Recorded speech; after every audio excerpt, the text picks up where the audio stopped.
Hey, it's me, Vicky Marie. Good morning, good afternoon, or good evening, wherever you are in this crazy world we're living in.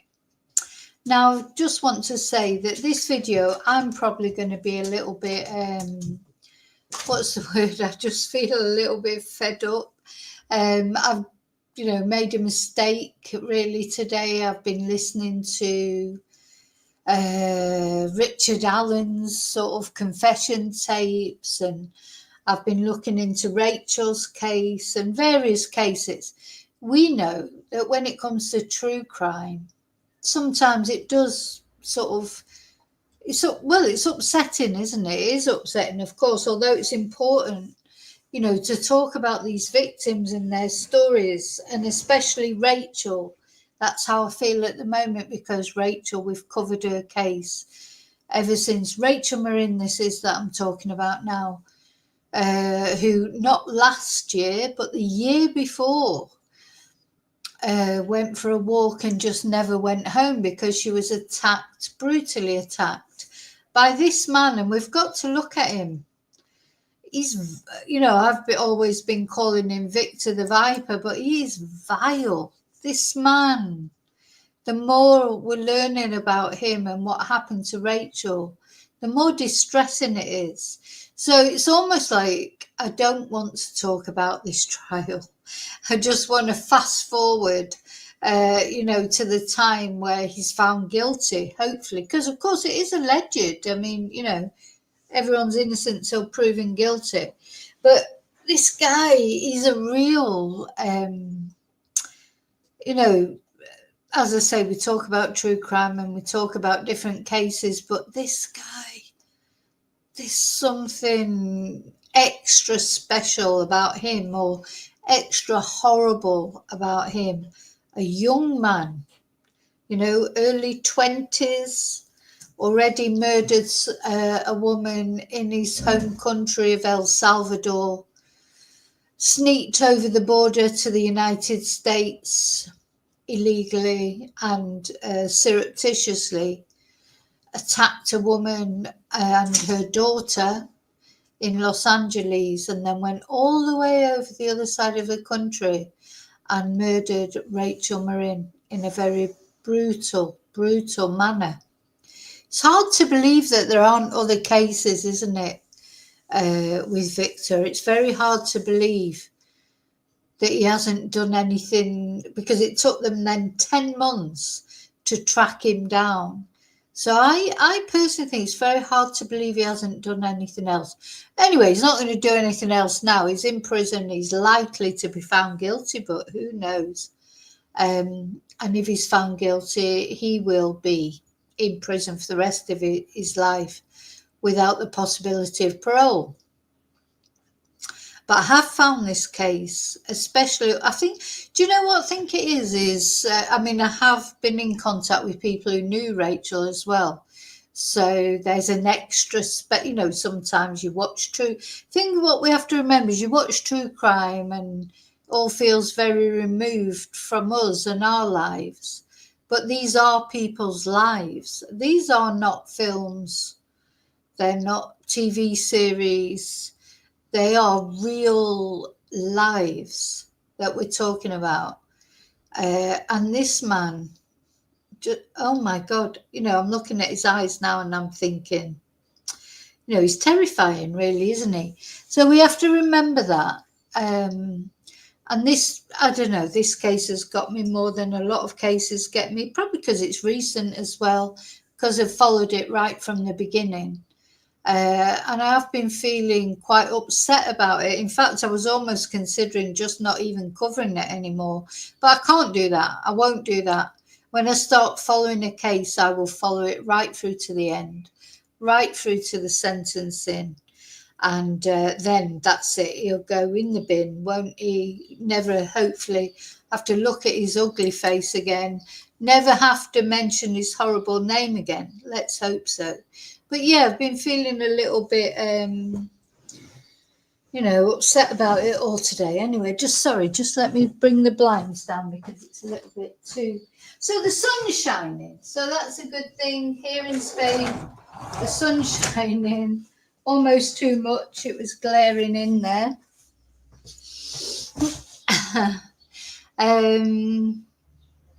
But yeah, hope you're all okay. Thank you so much for watching. Thank you for subscribing.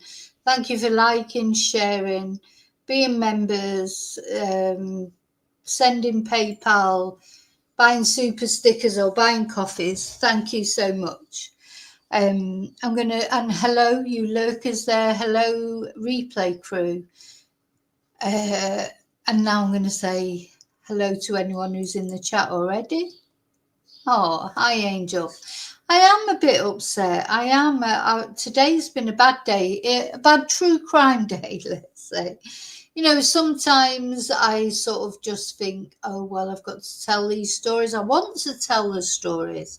I think what it is I've, over the last couple of days, I've been quite concentrated doing cases, talking to families of people and realizing, you know, how, do you know, it's a funny thing because, yeah, for us, it isn't our family, but there's more, probably if it was your family, you're more concentrated on the one case, you know, your family member. Whereas for me, I feel like obviously it's not my family, but I do feel invested in these cases, emotionally involved in these cases. And, you know, there's quite a few cases that I'm talking about. So I may need a little step back. I'm just thinking I may need a little step back from it all to just get my emotional, but it won't be happening before the end of Rachel's trial. So Rachel's trial is expected to last 2 weeks. We're in the first week. We're on Wednesday, I think, aren't we? And is it Wednesday? I don't even know what day it is. Is it Wednesday? It is Wednesday, isn't it? So after this week finishes, we've got one more week probably to go. I mean, at the end of the day, as we've talked about before, Rachel's murderer, his defence has got nothing. So it's not going to be a long trial. It's not going to be a long trial because there is nothing for the defence to present. They're just trying to cast aspersions on previous or the current boyfriend that Rachel had, or previous, you know, people cast aspersions on the fact she was an attractive woman and there might have been a lot of men that were interested in her. That's all they've got. They've got nothing else. Trying to cast aspersions on the DNA evidence. I'm going to read to you in a minute I have a source who's going to the trial more or less every day, and they're letting me know, you know, what's going on. It's very difficult for them as well. I feel for them. I feel for Rachel's family, her children, what they've got to go through because of Victor. To sit through that, you know, and this is, all murder cases obviously are distressing, but I think this is especially distressing. Okay, so let's have a look at a couple of the, you know, what they're saying on the news about this. So this person very kindly as well sent me details of, you know, different local news channels and their results, their sort of news that they're putting out there. That's handy as well because local news is always good, isn't it? So let's have a look at those. So I'm trying to be positive, but it is quite upsetting.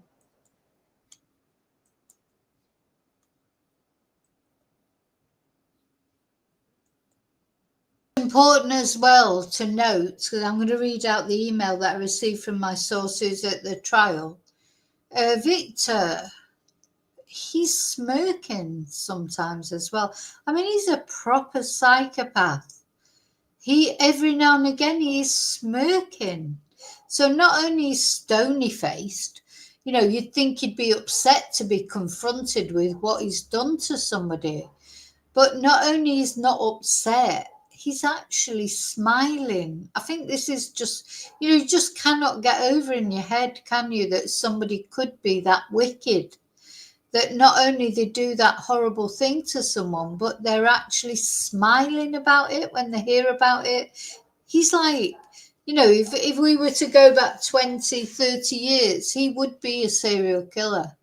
He'd be one of those people, caught after maybe murdering 60, 70 women, like serial killers used to. This doesn't really happen now, does it? Because of DNA. It's unusual. It would be, I think, well, who knows? Just never know what's going to happen tomorrow, do you? But it'd be unusual, I think, for a serial killer. Even the Gilgo Beach serial killer, most of the murders that he did were a while ago. I think it'd be unusual to find a modern day serial killer, because I think nowadays what happens is they get caught quite early on because of DNA and digital advances, phone pings. There's so many things now that make it easier for detectives to catch people, whereas years ago it wasn't so easy. So serial killers, if they were ever caught, they were only caught, after quite a substantial length of time. Okay, let's go on to the next one. Hang on. Oh.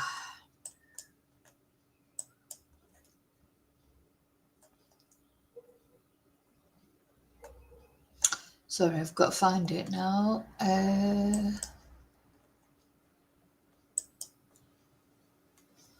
Right, hang on.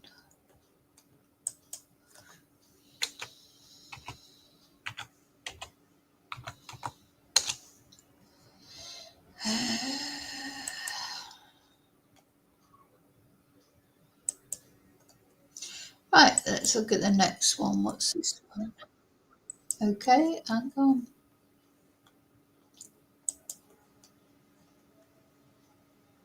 Oh.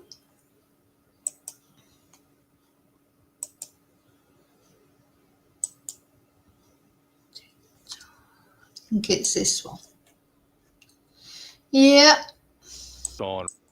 Okay, it's more or less the same. This is more or less the same as what watched before.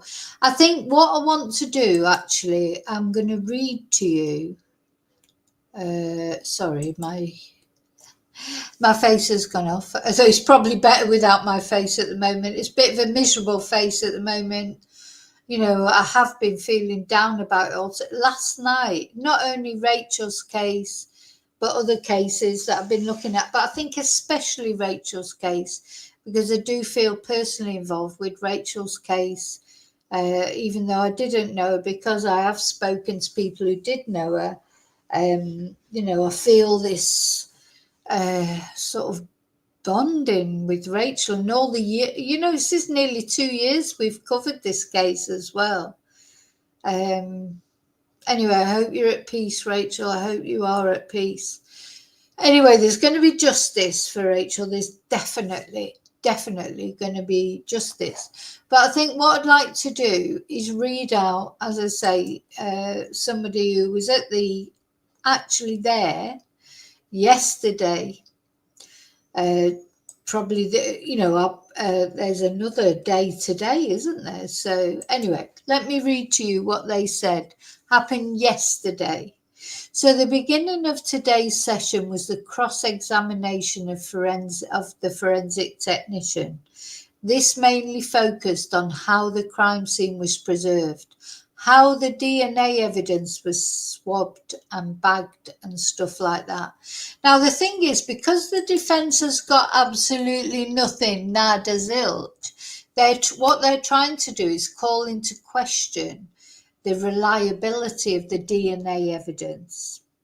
And of course, Victor's been saying, oh, he was never there, he was never in Maryland, and blah, blah, blah, blah. We'll wait for that to come out while they prove that he actually was there. But also, of course, his DNA was on Rachel. But so to try and deal with that, what they're trying to call into question is the reliability of the DNA. You know, trying to cast aspersions on sort of detectives that have been detectives, you know, for years and years and years. It's awful, isn't it? Well, I know it's the trial. It's a trial. The defense have got to do their thing. I understand that. I honestly do. But just sometimes I just don't really understand how this sinks so low. I just don't understand it. But anyway. So the defense was attempting to suggest that DNA was collected improperly because they only used one swab for both of Rachel's breasts. I'm just giving you a warning now. This is not very nice, what I'm going to read out. And one video, you can see the lead detective is holding an evidence bag without a glove, but he's only touching the outside of the bag and nowhere near where the sample enters the bag. So this really was not much of an issue. The second witness of the day was a forensic pathologist named Dr. Ali. Dr. Ali was the medical examiner for Rachel. He said that out of the 9,000 autopsies he has performed, this is possibly the homicide with the most injuries. That's how bad Rachel's injuries were. Bless her. Anyway, this person who has let me know this, they did not look at the photos because they knew that would upset them. So they just listened to the list of injuries, which seemed to take at least 15 minutes. That's how it felt. And this person says that they think only her feet were the only part of her body that did not have injuries. Her skull, again, you know, warning. I mean, I'm reading this up because I think it's important to know what a horror this man is. Rachel's skull was cracked from the front all the way to the back. There was a 6 times 6 inches laceration on the back of her head. Her skull, as well as other bones, were visible because of the injuries. She had a brain hemorrhage on her frontal lobe, temporal lobe, and one on her cerebrum. Her nose was shattered. Some referred to this as an eggshell fracture. One of her ribs were broken on the back. One of her hands were broken. Both hands showed signs of defensive wounds. So this is how nasty, how vicious, how horrible this man is. So she had bruising and scraping around her neck and chin, all over her face, her chest, her arms, her legs, her back, and her buttocks.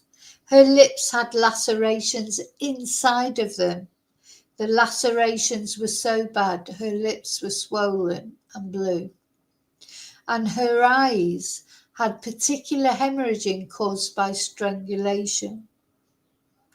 There was hemorrhaging on multiple layers of the tissue in her neck, including her windpipe. And a ring on her finger could not be removed because of how swollen her hand was. I mean, anyway, never mind. I'm just reading it out because I think it's important that it's out there. But anyway. So apparently it was right. So this is another horrible thing about this man. Let me put his photo up. I think we have to remember this guy's face. Yeah, this was him. Victor the Viper, Vile Victor Hernandez Martinez, or Martinez Hernandez, whichever way around it is. Here's another horrible thing that he did. He actually left, he defecated after he murdered, or before, who knows when he did it. But there were feces in the tunnel that were matched to Victor. I mean, how foul this man is. How foul he is. So it looks like after he red-rummed and RAP'd Rachel, he decided to defecate in the tunnel. This was 19 feet into the tunnel. The defecation was found, the feces was found. Rachel was 24 feet into the tunnel. Dr. Juan Troncoso of Johns Hopkins was the neuropathologist that testified about the brain hemorrhaging. He has been with Johns Hopkins since July 1978. He has over 400 peer-reviewed papers. Detective Kenneth Smith collected evidence outside of the tunnel, which was primarily the 150-foot bloody trail from the Morin Trial to the tunnel. He unsealed 3 large rocks he had collected as evidence because of the blood on them. 1 or 2 had hair. He displayed and then to the jury in the gallery. So the detective also spoke about Rachel's Apple Watch, which was found off the trail on the opposite side of the tunnel. The Apple Watch was smashed on both the front and the back. And this person, my source, was told that when they showed the actual watch, Victor smiled. He smiled. He smiled. Smirked actually is the word that's used here. There have been multiple times during the trial that a small smile has crept up on Victor's face. I hope the jury saw it. I hope the jury saw that smile. Detective Smith has worked for the Harford County Sheriff's Office for, he's saying here 41 and a half years. Detective Morrow also testified mostly about her interactions with Richard Tobin. That was her boyfriend at the time. She spoke of how Richard had volunteered his DNA and he'd allowed his phone to be copied. But the defense tried to make some inferences about Richard. You know, they're trying to make it look as if maybe her boyfriend did it. They tried to, because they've got nothing else, they tried to suggest that Richard was expressing concern about giving up his phone, according to testimony, but that was not true. The defense seems desperate to try and point to somebody else, but every time they attempt to do so, it just doesn't work. Now, I think it's important to remember, imagine if somebody asked you for your phone. I know if somebody at you straight away, even if you haven't murdered anyone, you'd be thinking, oh God, what's on my phone? Nobody wants, our phones are everything these days, aren't they? They have our personal things on it. So we'd always be a little bit reluctant, I think, to give up our phones. But anyway. Oh. Sorry, just as I'm actually giving this, talk about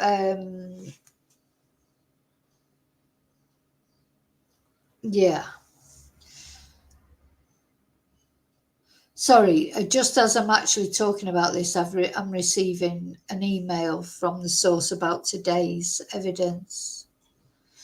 Okay, I'll read that in a moment. Gosh.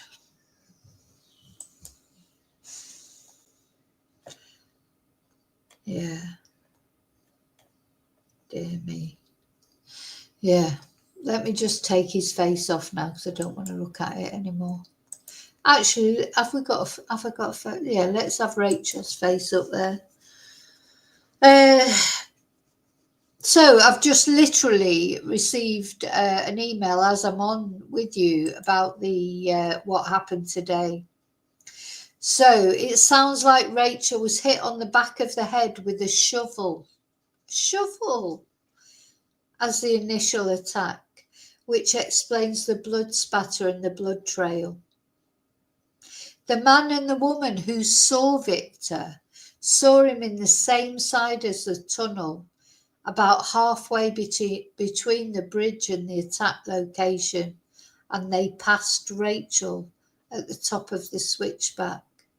The guy looked back after passing Rachel and saw Victor walking in the woods. I mean, this is what's especially scary, I think, about this. Rachel was walking in a place that a lot of people walked in. It wasn't a lonely place.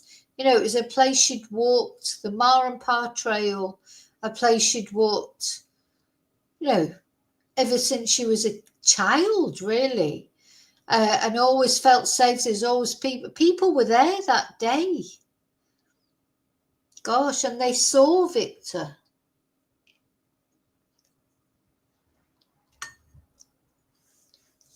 Anyway, apparently when he saw the man in the woods, he was described as wearing a baggy grey hoodie with the hood up and what looked like a black walking stick with an orange tip. He said the walking stick was about 5 feet long and 1 to 2 inches in diameter. He thought it was odd having a walking stick because it wasn't needed for the terrain. So it's a very flat trail, you know, it's not a hilly place.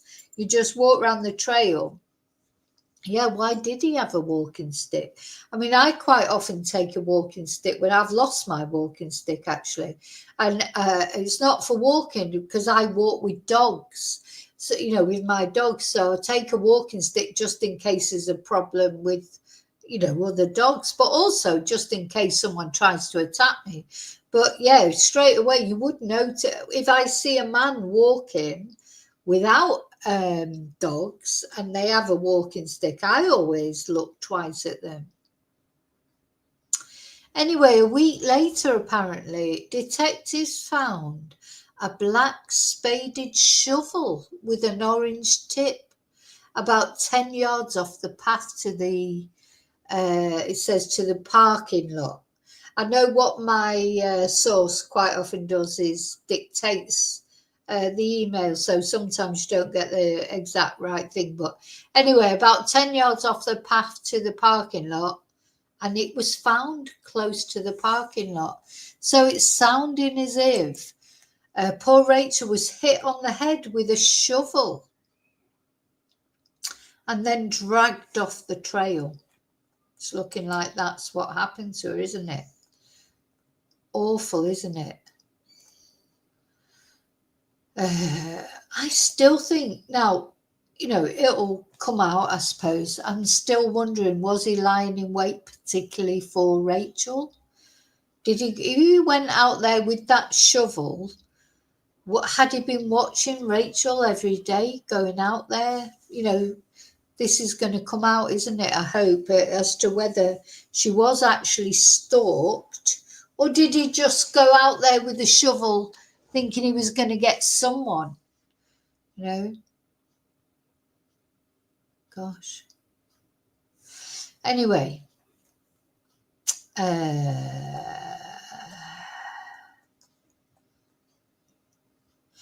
now this person is likely going to show me, send me more information. They've sent me a photo. Let me see what I need to download that. Hang on. They've sent me a photo, not of the actual shovel itself, but of, you know, an equivalent shovel, let's say. Let me put it up on the screen. Oh my God. Oh, bless Rachel. Do you know, it's like sometimes, because Rachel was an attractive woman, as you can see, It's like, is it dangerous to be attractive? Do you know, like, had Rachel been seen there walking around that trail by this twonk?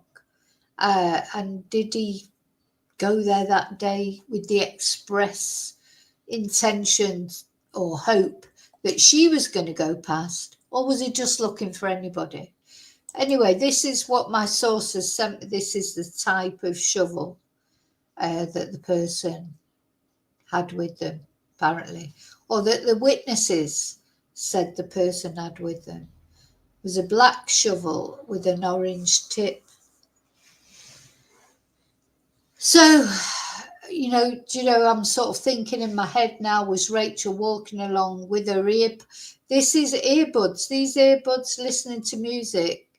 That is definitely a no-no for all you women out there, or even you men who have women who go out and run or walk, or you've got to tell them they cannot they should be able to wear your earbuds and listen to music, but you can't.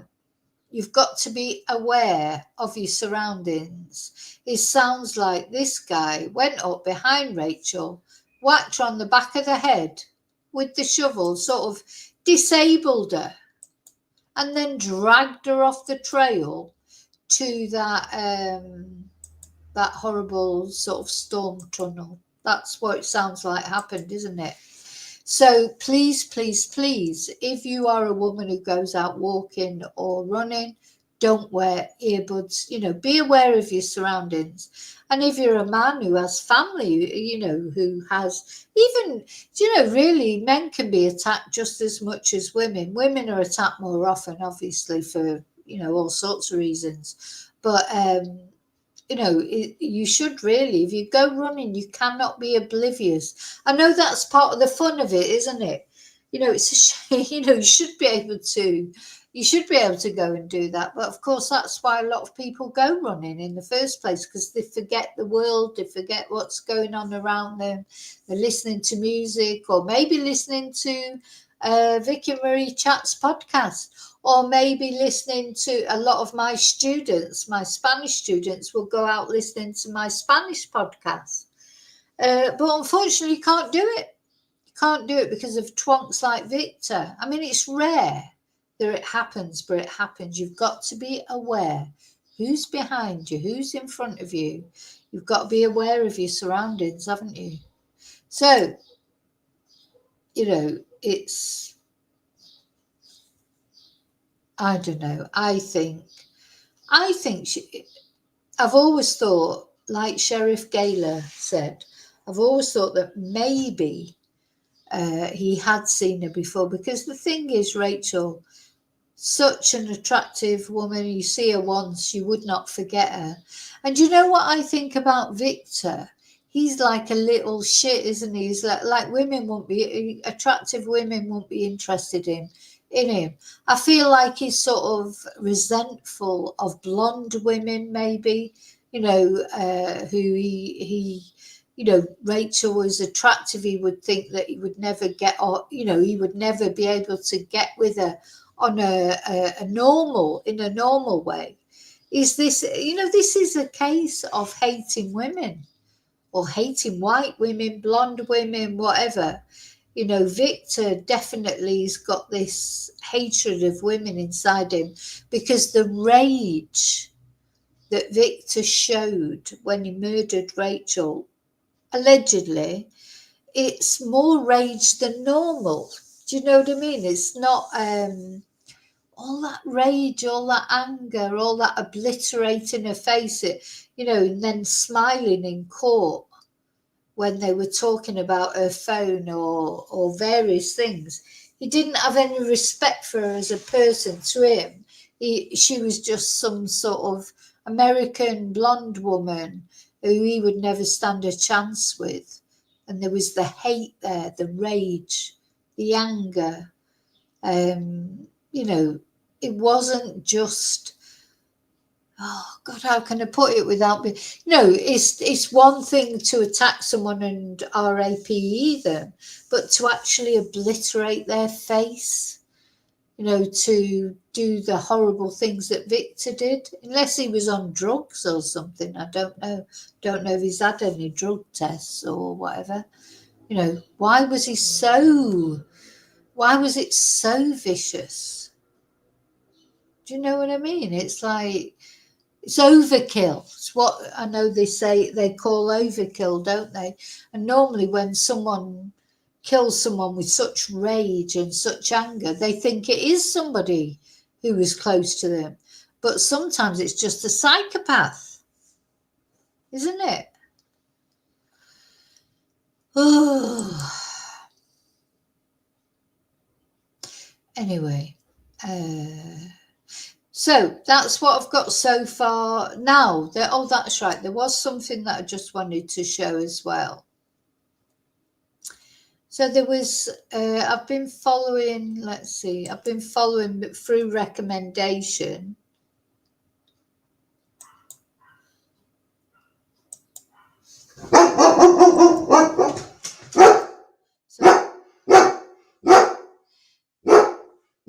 Shh, there's Princess T. So, stop it, stop. So I've been following through recommendation this Twitter account, who's a local journalist. Let me just take that off.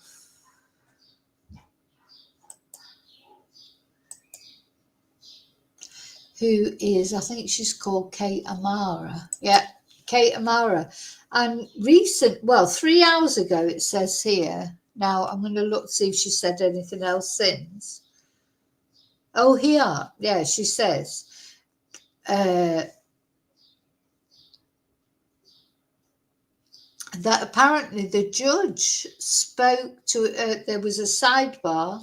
The judge spoke to 8 jurors and dismissed another one of them.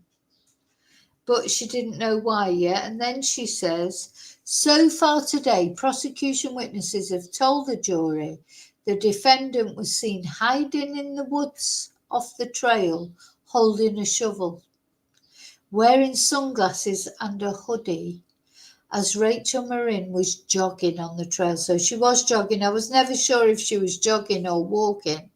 So about an hour before she was RAPD'd and beaten to death. So was he just waiting for anyone, or was he waiting for Rachel in particular? I wonder.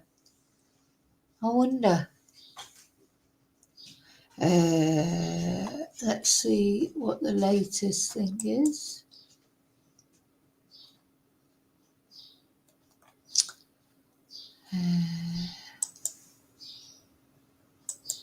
Is there anything else? Okay, so the lead detective in the case told the jury, this was 31 minutes ago, based on surveillance video, Rachel's iPhone, she's calling her Morin as well. What the fuck? Why do they do that? iPhone, Apple Watch and other evidence the crime occurred at 7:09 p.m. on August the 5th, 2023. Oh dear. So apparently, she's calling a Miss Morin there. Good. Rachel's iPhone was smashed and soaked, but data was extracted. Just one of her AirPods was recovered, but she had both in her ears when seen jogging on the trail in the hour before the murder. So I wonder what happened to her other AirPod. He may have taken that. Sometimes they take things as a trophy, don't they?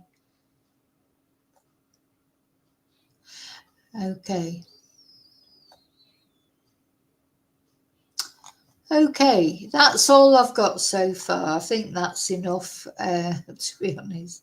Oh, I am covering this case until it ends, till this man is found guilty, hopefully, and, put in prison for the rest of his life. But, it is, the thing is, I can't let it affect me at the end of the day. Rachel's family is going through it. We need justice for Rachel, and we've just got to go through it, or I've just got to go through it. I appreciate all of you who care about Rachel and watch these videos that I'm putting out. You know, it's difficult. It's hard going when you come to trials, isn't it? It's funny because you wait so long for the trial with such anticipation. I feel like I've been waiting for this trial for ages. But then when it comes, it's hard, isn't it? We've got quite a few difficult trials, haven't we, this year? We've got Stefan Stern's, we've got Samantha Murphy's murder trial. You know, there's so many, and they're all hard to go through because it's bad enough, you know, knowing, you sort of know what's happened to them. But then at the trial or after the trial, all this that's coming out about Richard Allen, I think that's getting to me as well, because I've been watching Richard Allen, the Delphi murderer. You know, and people were saying he wasn't guilty. Oh my God. You know, some people will still say he's not guilty, even though they've watched or listened to the audio calls from prison or watched the interviews. His wife knows exactly that he's guilty. She knows 100% he's guilty, but she just can't accept it. You know, I sort of felt a little bit sorry for his wife, Richard Allen, this is. I did feel a little bit sorry for her. Because he is a master manipulator. He reminds me of other people that I've seen. He manipulates around you know, he's crying 1 minute and the next minute his tears just dry up miraculously. So I think that's upset me as well. I did the videos about Brett Dryden, who was murdered in Majaca, probably in Spain. It looks like he was. We've got John George's murderer coming back to Alicante at some point, and that'll be another trial to go through. So yeah, maybe I need a break. You sort of, as I say, you look forward to the trials, but then when you start to get all the details, and that's really upsetting, isn't it? Anyway, thank you for watching. I'll see you really soon in the next video. Until then, may your God go with you. And rest in peace, Rachel. Bye.